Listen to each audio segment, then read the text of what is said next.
Bernardino County, San Diego County, and the coastal waters from San Mateo Point to the Mexican border and out 60 nautical miles, including San Clemente Island.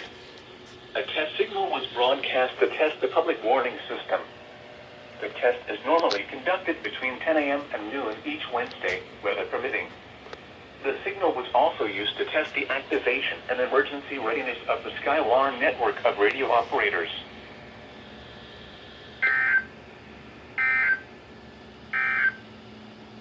Now for the official... Alright guys, that was the required weekly test on December 19th, 2018. As you can see, I got my weather radios that I got on my birthday out here.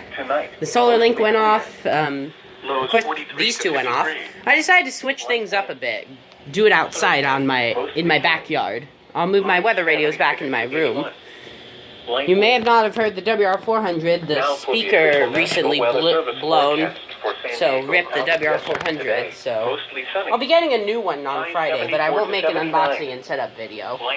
And this thing right here, the Midland WR100 version 3, I finally got it to work where the siren will go off for the test.